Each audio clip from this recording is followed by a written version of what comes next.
Hello everyone.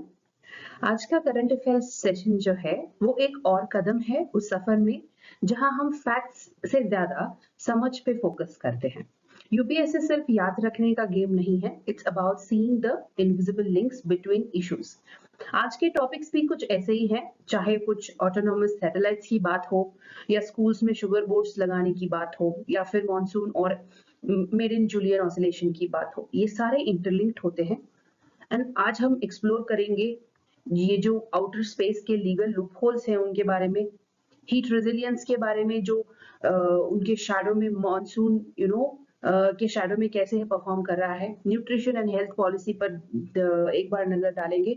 MSME sector के लिए जो नीति आयोग ने नई फंडिंग स्ट्रेटेजी लॉन्च की है उसके बारे में डिस्कस करेंगे, और जो मेड इन जूलियन ऑसिलेशन है उसके बारे में भी बात करेंगे। तो चलिए बिना किसी देरी के शुरू करते हैं आज का सेशन। इंसाइटफुल, एग्जाम रेलेवेंट और conceptually very clear. This is me Supriya and welcome to Veranda IAS current affairs session. So let's begin. So coming to our first article, India and the world are witnessing the rise of autonomous satellites powered by artificial intelligence. So which can make this real-time decision in orbit, like collision avoidance या defense maneuvers हो गए या rerouting हो गया without any human command.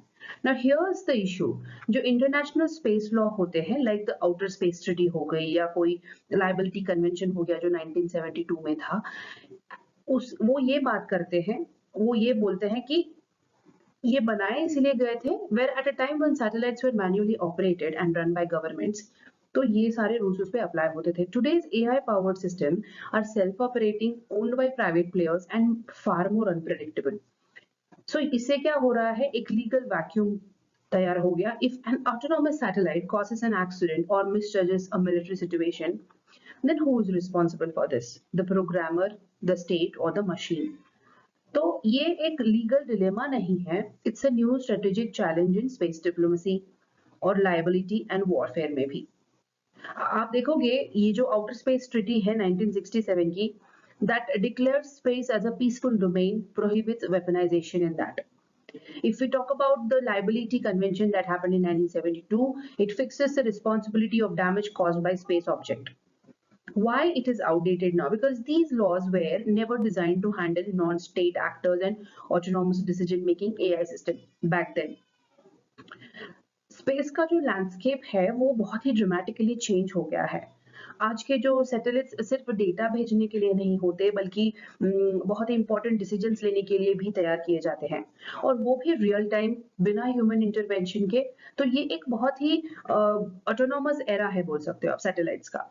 तो अब सवाल ये है कि अगर एआई बेस्ड सैटेलाइट किसी दूसरे कंट्री के सैटेलाइट से टकरा जाता है या गलती से कोई मिलिट्री मूव कर लेता है, तो अकाउंटेबिलिटी किसकी होगी?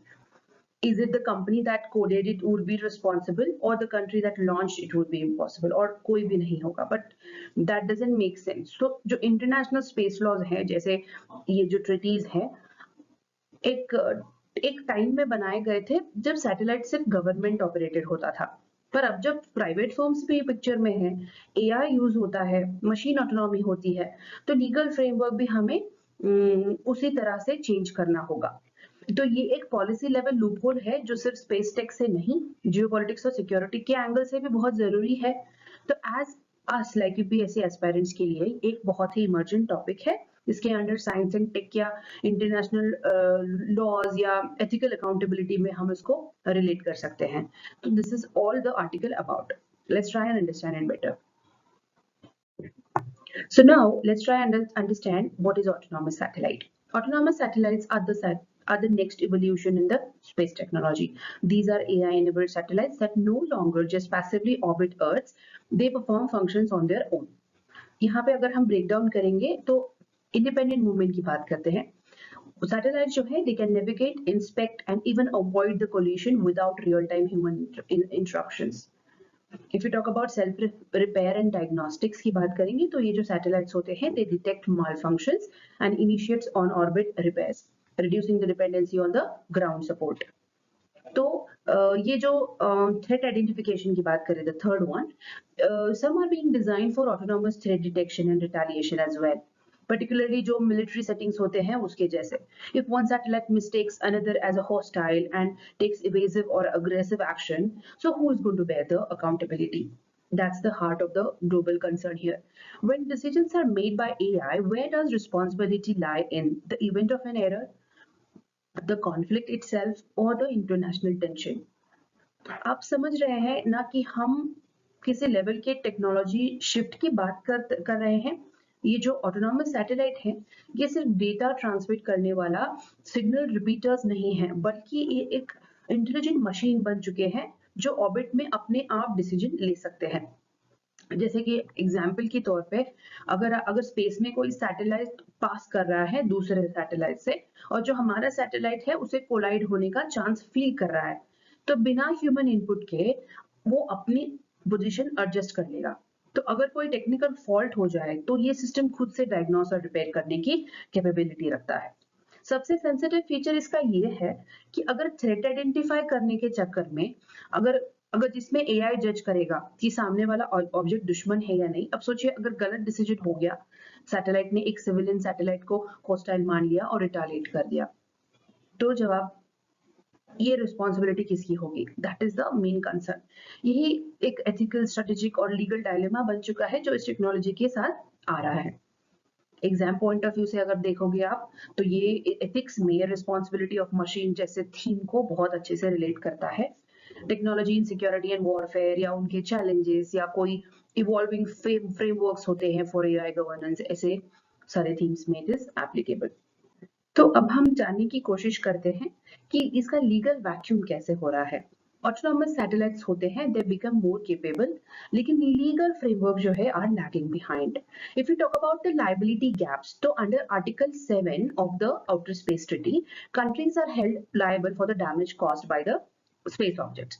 But what if the damage is caused by an AI-based decision and not direct human action? So यहाँ पे कोई clear attribution exist नहीं कर रहा है. If we talk about the fault attribution, Liability Convention 1972 में जो भी है does not mention misjudgment by AI. Like wrong threat, perception और false retaliation कर दिया तो it is not mentioned. जो UN का working group है 2024 में, they said कि they started recognizing these challenges, जहाँ पे we need a updated legal framework to assign accountability when AI systems operate independently in space. Think of it like as a self-driving cars. If one crashes, is it the driver's responsibility or software developer की गलती है या वो company ही fault पे है? तो same ethical puzzles जो है now applies in outer space as well. तो ये जो satellites होते हैं in space is undergoing a very silent revolution. And here's why this matters today and going forward as well. The current significance की अगर हम बात करेंगे तो hundreds of satellites are launched annually, many by private players, not just states. अगर हम AI enhanced satellites की बात करेंगे तो they are becoming key to military defenses, surveillances and communication networks. The risk of AI induced geopolitical errors is increasing, and accidental move into foreign space can spark the international crisis. Autonomous satellites जो होते हैं could alter the global power balance, especially if they can act independently in defense scenarios. अगर हम future implications की बात करते हैं तो ये जो स्पेस लॉज होते हैं, स्पेस लॉ के रिफॉर्म्स होते हैं, वो इनएविटेबल होते हैं, likely to be spearheaded by UN bodies and ITU जैसे ऑर्गेनाइजेशन से. तो ethical framework जो है will be needed to govern AI use in militarized space tech as well. There's a growing risk of an AI-based space arms race as well. तो इसकी जो है बहुत ही अर्जेंटली नीड है शेयर्ड ग्लोबल प्रोटोकॉल्स या risk sharing frameworks बनाने की जल्दी, मतलब अर्जेंसी है. आप समझ गए होंगे कि ये जो सिर्फ इशू है साइंस का नहीं है, पूरे ग्लोबल स्ट्रेटेजिक रिस्क बन चुका है. अभी आज के टाइम में हम लोग जहाँ पे इतने सारे सैटेलाइट्स लॉन्च करते हैं, we have a couple of frameworks where we follow those, but ये जो AI powered satellites होते हैं उनका रोल अब सिर्फ डेटा कलेक्ट करने का उससे उस तक सीमित नहीं है. They are becoming the central to military surveillances and defense communications. और ये जो रियल थ्रेट होता है, रियल टाइम थ्रेट को रिस्पॉन्स करना, ये भी बहुत अच्छे से करता है AI. लेकिन कभी कभी उसके मिसजजमेंट का जो रिस्पॉन्सिबिलिटी है, तो उसके लिए जो फ्रेमवर्क लगेंगे, this is what this article talks about. Future में भी अगर डेफिनेटली जो ग्लोबल स्पेस लॉ रिफॉर्म्स हैं वो आएंगे। जैसे इंटरनेशनल टेलीकम्युनिकेशन यूनियन जैसा ऑर्गेनाइजेशन है इस लीडरशिप रोल में आ सकता है। एक और इम्पॉर्टेंट बात है इसमें, हम इसको ना एथिकल कोड ऑफ कंडक्ट भी बना सकते हैं इसके लिए, जो ऑटोनॉमस सैटेलाइट्स के यूज को रेगुलेट करेगा। अगर ये नहीं हुआ तो कल को स्पेस में भी आर्म रेस हो सकता है with AI at the centre of it. तो एथिकल कोड ऑफ कंडक्ट भी साथ साथ में इसके जरूरी रहेगा। So before concluding this concept, let's solidify our understanding of the foundational concepts here, जो AI से linked है।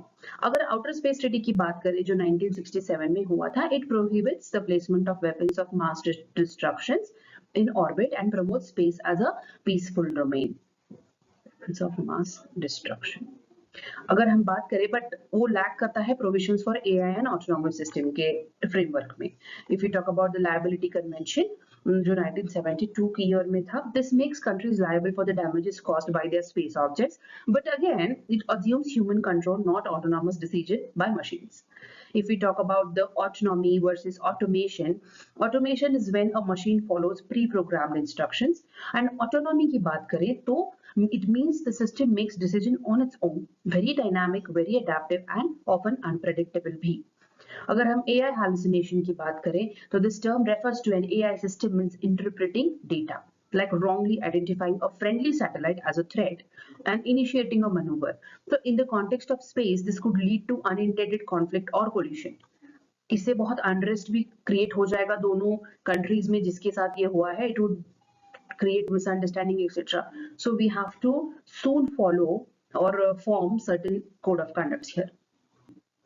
हमारा अगला जो आर्टिकल है वो फोकस करता है India's weak public health infrastructure के बारे में and dealing with rising heat waves even as monsoon onsets बहुत जल्दी देखने मिला। दिस कंसर्न ये है कि while rainfall brings temporary relief, it does not eliminate the structural vulnerabilities such as poor urban planning, lack of labor safeguards and fragile public health care. हम लोग इसको इस तरीके से समझने की कोशिश करते हैं कि ये न्यूज में इसीलिए है क्योंकि despite monsoon onset, India continues to experience dangerous heat levels in parts of the country. The issue is not short-term temperature, but the long-term lack of resilience planning. हमने कल के सेशन में भी देखा था how heat waves damages certain people, like certain amount of people जो है जिनको हम maybe they are not even considered when we are making the policies. इसका अगर बैकग्राउंड देखना चाहो तो India has seen a rise in frequency, duration and intensity of heat waves due to global warming. The national heat action plan जो रहा है has helped cities like Ahmedabad, but it remains reactive, वो preventive नहीं है। तो ये health sector की जो है it is under very severe pressure from heat strokes to complications in kidney, heart, etc. If we talk about the ये सारे आइडिया इसके पीछे, तो we need to build heat resilience holistically, integrating climate data, health policy हो, urban cooling strategies हो या labour protection की बात करें जो हमने बहुत ही न्यूज में देखा है ये सारी चीजें, तो इसको हम इंटीग्रेटेड वे से अप्रोच करेंगे तो we might be able to understand the challenges and try to form certain kind of framework based on that. क्योंकि ये तो पॉलिसी फेल्योर हमें दिखता भी है, we are unable to include those people, we are unable to understand the ground reality of that local area. तो ये सारा जो है हमें एक सिस्टमेटिक हीट रेजिलियंस प्लान इसके मुताबिक बनाना चाहिए। हीट एक्शन प्लान जो होता है ना, जो जैसे अहमदाबाद में हुआ था, उन्होंने काम किया था बट वो एक बहुत ही रिएक्टिव नेचर का बना, प्रिवेंटिव नहीं था। तो इसके चलते this is all about today's article जहां पे हमने हीट रेजिलियंस पे फोकस करना है।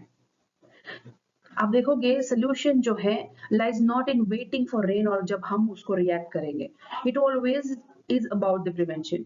हेल्थ केयर सिस्टम का अपग्रेड होना या सिटीज में ग्रीन या कूल अर्बन प्लानिंग कराना, या जो हमने देखा कि जो लेबर जो है वंचित रह जाते हैं उनके लिए प्रोटेक्टिंग वर्किंग कंडीशंस बनाना, ये सारे जो है कुछ सॉल्यूशंस है इसमें। यूपीएससी के लिए ये मल्टीडिसिप्लिनरी इशू इसलिए है क्योंकि इसमें हेल्थ इन्वॉल्व है, क्लाइमेट इन्वॉल्व है, लेबर गवर्नेंस इन्वॉल्व है, तो ये सारे टॉपिक्स जुड़ के आपका एक क्वेश्चन बन सकता है. तो you can try and understand this article in this angle. Let's try and understand कि वो कौन से 3 biggest gaps हैं in India's current approach to heat resilience. First की बात करें तो ये जो है inadequate heat preparedness है. Hospitals are currently focused on curative care, treating patients after symptoms show up. But there is a lack of preventive systems like heat shelters, early warning systems या hydration points, etc. जो दूसरे country में हमने देखा है कि how they do this. Health equity crisis के बारे में बात करेंगे तो ये जो इनफॉर्मल वर्कर्स हैं, स्ट्रीट वेंडर्स हैं, elderly, children, they are most exposed to heat but they are least protected. They lack access to ACs, rest shelters, medical care, or even policy attention. If we talk about the third biggest hurdle, need for interdisciplinary approach. अगर हम बात करें need for interdisciplinary approach की, तो जो heat resilience होता है, it cannot be managed by the health department alone. It needs a collaborative model that includes urban planning, meteorology भी है जो रियल टाइम हीट इंडेक्स दे हमें ट्रैकिंग करके, या पब्लिक हेल्थ जो है, जो हीट स्पेसिफिक प्रोटोकॉल्स होते हैं या उनका आउटरीच होता है, हाउ दे मैनेज. तो ये जो प्रॉब्लम है, it is not problem of the temperature. Governance का जो एक है blind spot around who suffers the most बन चुका है. हीट वेव के टाइम पे ना स्टे इंडोर्स कहना तो आसान होगा, लेकिन क्या सबके पास एसी होता है या कोई फैन होता है जो इस हीट से बचाने की कोशिश भी कर सके उनको. और सबसे ज्यादा इफेक्ट जो होता है वो जो डेली वेज वर्कर्स होते हैं, स्ट्रीट वेंडर्स होते हैं, बुजुर्ग होते हैं, जिन्हें ना तो कूलिंग का एक्सेस होता है ना टाइमली हेल्थ केयर का एक्सेस होता है. तो it becomes very difficult to even face this kind of consequences. Policy making भी ना स्लो बेस्ड है. हर डिपार्टमेंट अपने जोन में काम करता है, पर हीट रेजिलियंस के लिए हमें चाहिए एक बहुत ही इंटरडिसिप्लिनरी फ्रेमवर्क. मेट्रोलॉजी से जो रियल टाइम डेटा आता है, अर्बन बॉडीज से जो है कूलिंग स्पेसेस मिल जाएंगी, और जो हेल्थ डिपार्टमेंट है उनसे मोबाइल यूनिट्स या प्री हीट वेव अलर्ट्स की अगर हम एक्सपेक्ट करेंगे, तो इस अप्रोच को क्लाइमेट रेजिलिएंट पब्लिक गवर्नेंस कहा जाता है, जहां डेटा, इक्विटी और स्पीड सब कंबाइन होके हमें एक बहुत ही अच्छा सोल्यूशन मिल जाएगा. GS2 में जो है वल्नरेबल सेक्शन या सोशल जस्टिस की जब भी हम बात करेंगे, तो इसमें ये थीम जरूर यूज कर सकते हो आप. एथिक्स में भी, equity in public health and governance में भी you can relate this issue. अभी मैंने कुछ सॉल्यूशंस जो आपसे डिस्कस किए हैं, उसको थोड़ा सा और डिटेल में डिस्कस करेंगे. To build true heat resilience, India needs multi-level systematic interventions. ये जो है हम ट्राई करेंगे अंडरस्टैंड करना कि एक पॉलिसी बेस्ड रिकमेंडेशंस क्या हो सकते हैं. प्राइमरी हेल्थ केयर रिफॉर्म अगर हम लेने की ट्राई करें, जहां पे we train ASHA workers and PHC staff as front line, जो हीट सेफ्टी चैंपियंस के कहलाए जाएंगे. Though will be capable of early detection of heat related illness and community level awareness के काम आएंगे. If you talk about community based alerts, जहां पे WhatsApp groups, door to door awareness campaigns and mobile hydration vans रहेंगे, जो warn करेंगे लोगों को during extreme heat events, specially in low income neighbourhoods. If we talk about the third one, that is urban planning reforms, जहां पे हम लोग promote करेंगे cool roofing technologies, better housing insulation and easy access to drinking water through street level infrastructure. ये बहुत ही बढ़िया sound करता है, इम्प्लीमेंट करने में उतना ही डिफिकल्ट हो जाएगा considering the consequences, but we can try. Labour protection की बात करेंगे तो हमें कुछ ऐसा रेगुलेशन एनफोर्स करने पड़ेंगे जो आउटडोर वर्किंग आवर्स को मेंटेन करे, स्पेशली जो कंस्ट्रक्शन या एग्रीकल्चर में होता है. और डिलीवरी वर्कर्स जो है आजकल, तो वो बहुत एक बड़ा इंपॉर्टेंट इशू बन गया है. That mandate mid day rest periods, ऐसा कोई फ्रेमवर्क जहां पे हाइड्रेशन ब्रेक्स कंपलसरी हो, शेडेड रेस्ट जोन्स क्रिएट करें हम, etcetera. We can try doing it. अगर हम सच में इस पे काम करेंगे या काम करना चाहते हैं, तो सिर्फ हॉस्पिटल्स में या इसी एक डिसिप्लिन पे फोकस नहीं कर पाएंगे. We have to have an very एक एंटायर पब्लिक सिस्टम को ट्यून करना पड़ेगा इसके लिए. So now let's talk about a very interesting article. Central Board of Secondary Education जो है CBSE ने has directed over 24,000 schools, जहाँ पे एक शुगर बोर्ड सेटअप किया जाएगा as an educational tool that is aimed at fighting the ये जो educational ये जो शुगर बोर्ड रहेगा, it is aimed at fighting child obesity and early onset of type 2 diabetes. तो ये this article is all about this. ये news में recently इसीलिए था क्योंकि India is seeing an alarming rise in non communicable diseases like diabetes among children. Sugar loaded packaged foods and soft drinks are major reasons. To tackle this, CBSE and National Commission of Protection of Child Rights NCPCR में they are pushing this kind of awareness, जहाँ पे ये एक tool की तरह use किया जाएगा school में टू इंक्रीज अवेयरनेस। ये शुगर बोर्ड्स क्या होते हैं? They DIY visual activity where children display how much sugar is hidden in a common packaged foods. For example, अगर 300 ml सोडा है तो उसमें कितना, मतलब जैसे लगभग 8 टीस्पून शुगर होता है। Something most students have even and even parents are unaware of. अगर ये डिस्प्ले हो जाए तो इसका जो पर्पस है, it would make students and families visually aware of what they are consuming. It would encourage informed food choices not just among students but across the household. ये बहुत ही एक ब्यूटीफुल इनोवेशन है, इंटरेस्टिंग इनोवेशन है, जो हर not ना कि यहाँ पे but everywhere it should be utilized. ये जो शुगर बोर्ड है इसी अवेयरनेस के एक बहुत ही कोई अवेयरनेस करने का बहुत ही स्मार्ट तरीका है।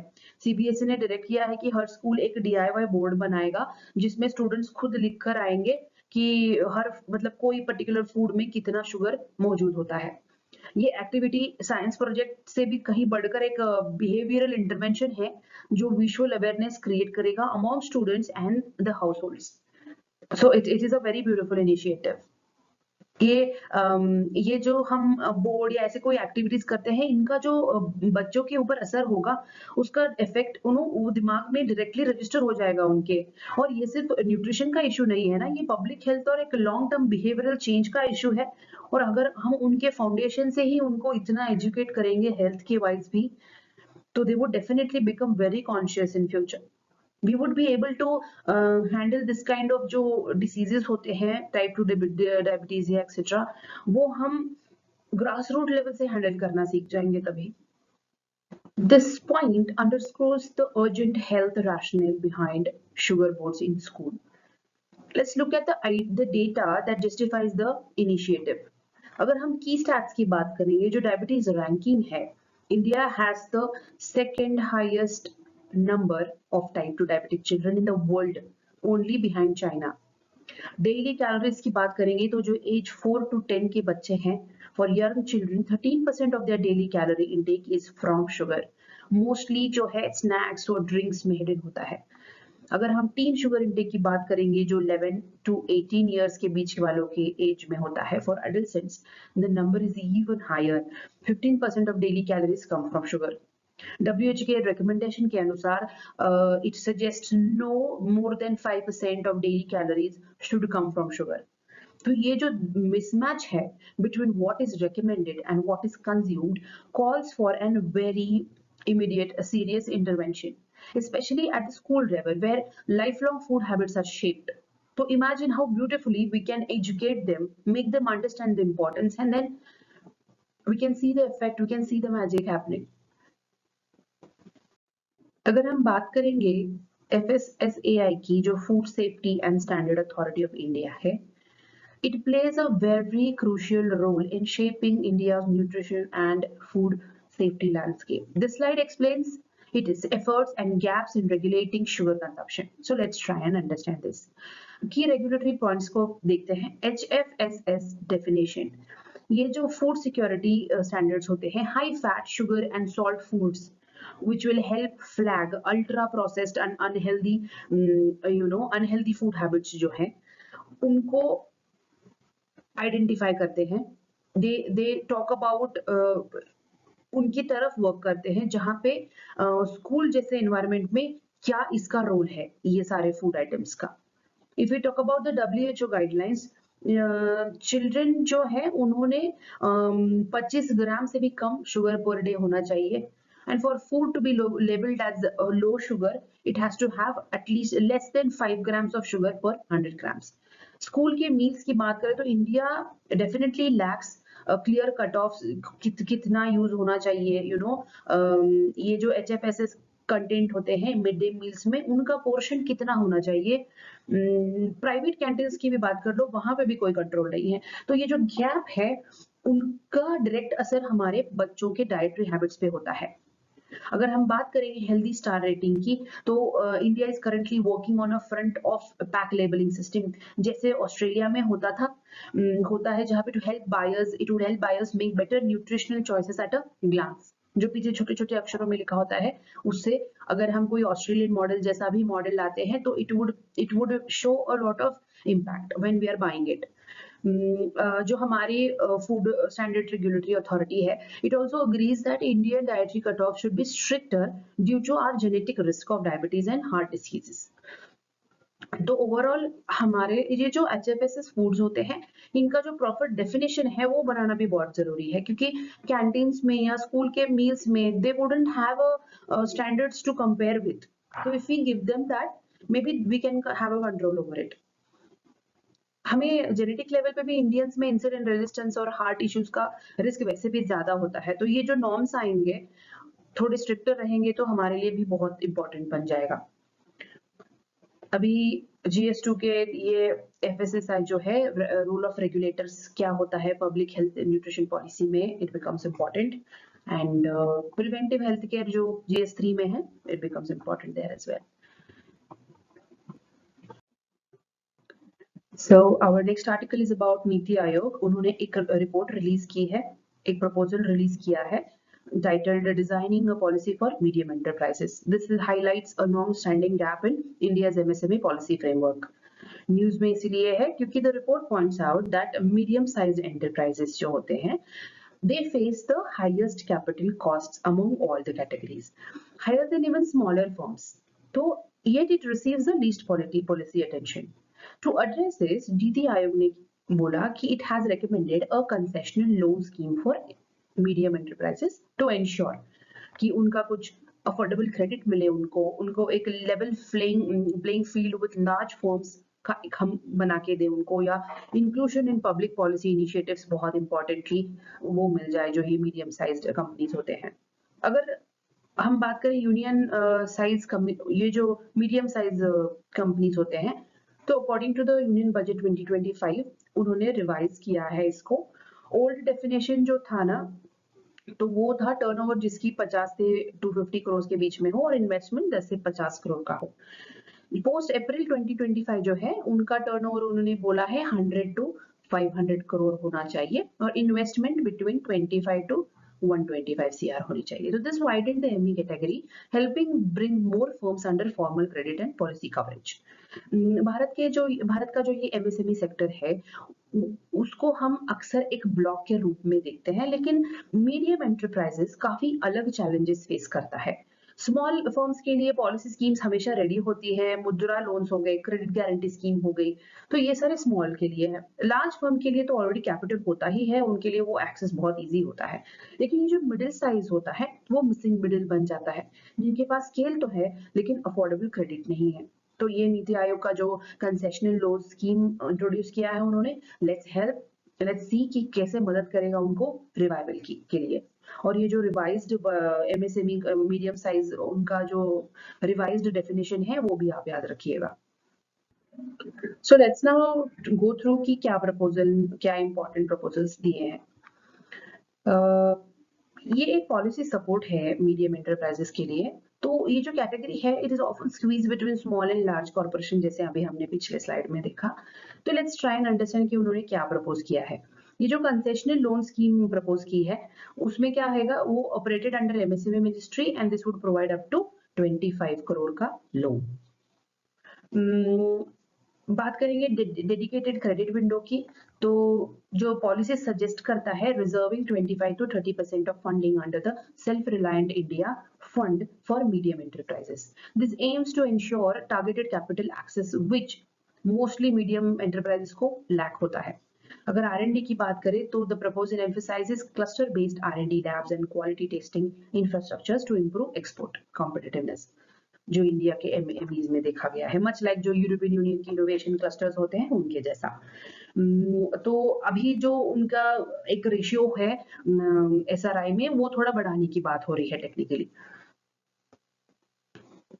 व्हेन वी सी हमारे लिए जो है ये मीडियम एंटरप्राइजेस के लिए जो है पॉलिसी रिस्पॉन्स हमेशा डिले ही रहा है। अब जब नीति आयोग ने उन पे थोड़ा फोकस डाला है तो let's see how they are able to reality में कैसे इसको इम्प्लीमेंट करेंगे, क्योंकि उनको अगर सेल्फ सफिशिएंट या कॉम्पिटिटिव और इनोवेशन ड्रिवन बनाना है, उनको थोड़ा कॉन्फिडेंस देना है, तो we need to follow the changes they have introduced in the proposal.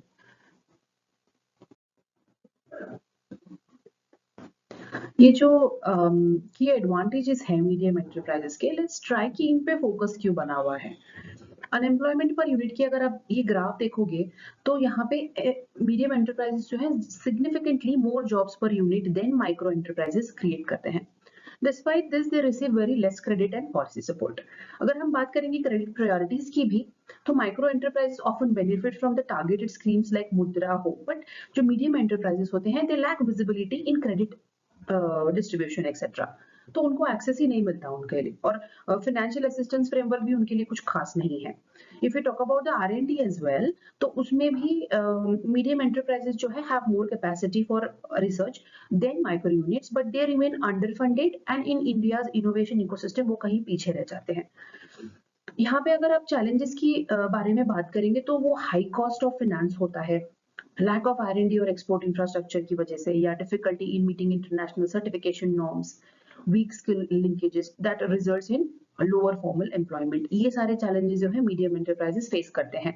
So while medium enterprises have the potential to be the backbone of India's manufacturing and export push, they still remain invisible in policy making and they are under leveraged in strategies. तो ये जो सवाल उठता है कि ये जो focus बनाए हुए हैं नीति आयोग ने अभी, ये बहुत ही क्लियर हो जाता है ये अंडरस्टैंडिंग के साथ कि अगर हमारे मीडियम एंटरप्राइजेस कहीं पीछे छूट रहे हैं, उनको उतना सपोर्ट नहीं मिल रहा है, तो now it's time to include them in the policy making process. तो ये आर्टिकल बात करता है मॉनसून के अराइवल की। Mumbai recently received 200 mm of rainfall due to an early and intense onset of the southwest monsoon that reached the city faster than usual. इसका reason जो है एक स्ट्रॉन्ग मेडिन जूलियन ऑसिलेशन इवेंट है। ये मेडिन जूलियन ऑसिलेशन होता क्या है? It is a tropical atmospheric disturbances that moves eastward along the equator primarily between 30° north to 30° south. It impacts cloud formation, wind pressure and rainfall patterns in the Indian Ocean and beyond that. ये discover हुआ था 1971 में by Roland Madden and Paul Julian, जिसकी वजह से जो ये event है it can enhance monsoon activity and bring intense rainfall burst, जो कि हमने मुंबई की केस में देखा। दिस टाइम ये एक रेड अलर्ट है मुंबई के लिए, क्योंकि ये जो ऑसिलेशन ड्रिवन रेनफॉल है it would risk for urban flooding. Urban flooding का हमने रिसेंटली भी एग्जांपल देखा था। It becomes so important to tackle something like this, because this हमारे कंट्रोल में नहीं होता। We can't control the rain, we can't control the onset of it, so we have to find some preventive measures to handle such kind of problems. So to understand the influence of Median Julian oscillation on the Indian monsoon, we must grasp its technical characteristics. यहाँ पे कुछ की parameters दिए गए हैं, we'll try to understand that. ये कौन से टाइप का ऑसिलेशन होता है? बहुत ही इंट्रा सीजनल होता है, बहुत ही शॉर्ट टर्म के लिए होता है। It operates on 30 to 60 day cycle. Region की बात करेंगे तो ट्रॉपिकल बेल्ट पे कन्फाइंड होता है, specially over Indian and Pacific oceans की तरह। अगर स्पीड ऑफ प्रोपोगेशन की बात करें तो 4 to 8 मीटर्स पर सेकेंड ईस्टवर्ड होता है उसका मूवमेंट। फेजेस की बात करें तो ये प्रोग्रेसेस जो होते हैं ऑसिलेशन के थ्रू 10 लॉन्जिट्यूडनल फेजेस होते हैं, each affecting rainfall differently across the regions. इसकी नेचर की बात करेंगे तो it is coupled with atmospheric oceanic phenomena, meaning changes in both wind and sea surface temperatures यहाँ पे इन्वॉल्व दिखेंगे आपको। मेन फीचर जो है इसका ये है कि alternates between an active and suppressed, यानी कि वेट और ड्राई फेज में होता है। इसका जो एक्टिव फेज होता है ना, it promotes cloud formation and rainfall, and ये जो सप्रेस्ड फेज होता है उससे क्या होता है, it leads to drier and stable conditions. तो ये कुछ की कैरेक्टरिस्टिक्स हैं ये ऑसिलेशन के व्हिच वी सॉ। तो ये कुछ फेजेस हैं मेडिन जूलियन ऑसिलेशन के, with that moves across equator in a repeating 30 to 60 day का साइकिल में that influence global rainfall and weather.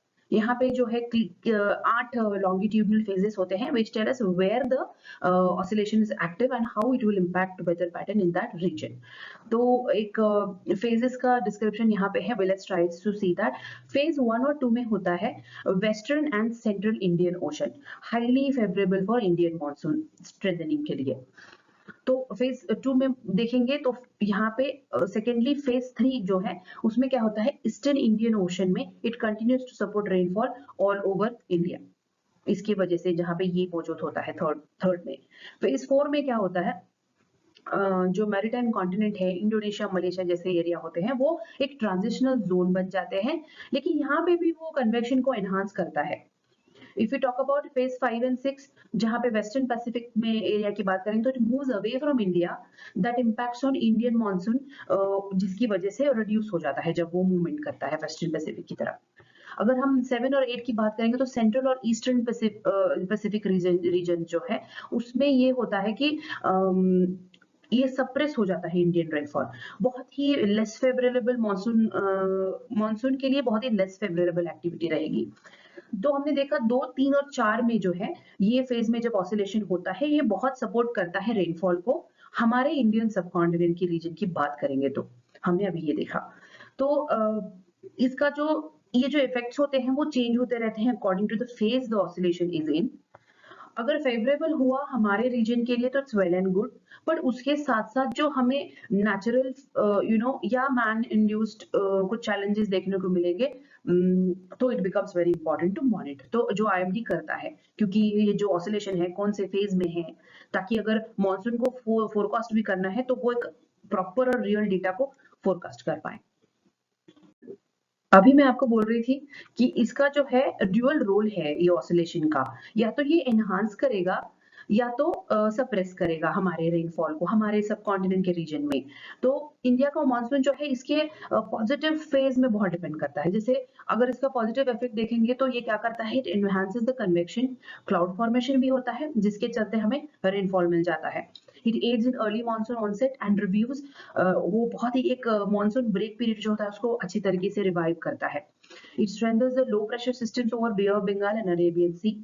अगर इसके नेगेटिव इफेक्ट्स की बात करें तो वो क्या करेगा, ये सप्रेस करेगा, थोड़ी ड्राइनेस लेके आएगा। ड्राई स्पेल्स की वजह से ना मानसून ब्रेक होने के चांसेस भी होते हैं। तो अगर हम करंट कॉन्टेक्स्ट की बात करेंगे जो तो मई 2025 में आईएमडी कंफर्म किए थे कि जो ऑसिलेशन है वो फेज 4 में है, दैट विल एम्पलीट्यूड वो थोड़ा स्ट्रॉन्गर है। तो this has caused a strong convection over the maritime continent, Indonesia Malaysia की एरिया में, that accelerated the northward pull of monsoon winds, जो कि मुंबई में मई 26 में पहुंचे, जहां पे बहुत सारा रेनफॉल रिकॉर्ड हुआ। आउटकम ये था, हेवी रेनफॉल की वजह से फ्लैश फ्लड्स की बात हो गई महाराष्ट्र के कुछ कोस्टल एरियाज में।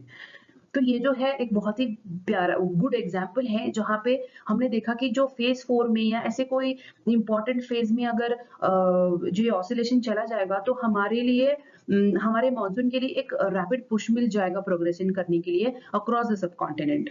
बट अलोंग विथ इट जो उसके नेगेटिव कॉन्सिक्वेंसेस है वो उसके लिए भी हमें रेडी होना है। ये 6 या 8 फेज जो होता है उस तक तो वो पैसिफिक ओशन तक चले जाता है ये ऑसिलेशन, लेकिन अभी फिलहाल के लिए हमारे लिए बहुत स्ट्रॉन्ग कन्वेक्शन लेके आया है दिस ऑसिलेशन। अभी इसके रीजन की वजह से जो मानसून केरला है और केरला से मुंबई आने का जो उनका स्पीड होता है वो ज्यादा हो गया और मुंबई में पहले ही बारिश शुरू हो गई। अभी मई 26 को शायद बहुत तेज बारिश का रिकॉर्ड किया गया था। ये पैटर्न एक्सप्लेन करता है कि why weather scientist actively track करते हैं ये ऑसिलेशन को, क्योंकि एक्यूरेट मानसून प्रेडिक्शन करना होगा तो इट बिकम्स वेरी इंपॉर्टेंट। अब एग्जाम के लिए GS1 ज्योग्राफी में इंडियन मानसून सिस्टम, क्लाइमेटोलॉजी, ये सब टर्म्स इंपॉर्टेंट हो जाते हैं। कभी भी ये टाइम में जो है कोई ना कोई इवेंट हमें देखने को मिलता है जो ज्योग्राफिकली ज्योग्राफिकल होता है और वो हमारे सबकॉन्टिनेंट के लिए कौन से इफेक्ट ला रहा है, B it positive B it negative, makes it very important for the exam. तो यू ट्राई टू आप ये इसको बेसिक्स के साथ कनेक्ट करने का हमेशा ट्राई कीजिएगा। I'll be attaching the PDF file, detailed notes के साथ below the video link. You can go through that. Please keep revising. This is it for today. Thank you very much for staying with me. Let's meet tomorrow. Thank you. Veranda IAS, where your dream becomes reality.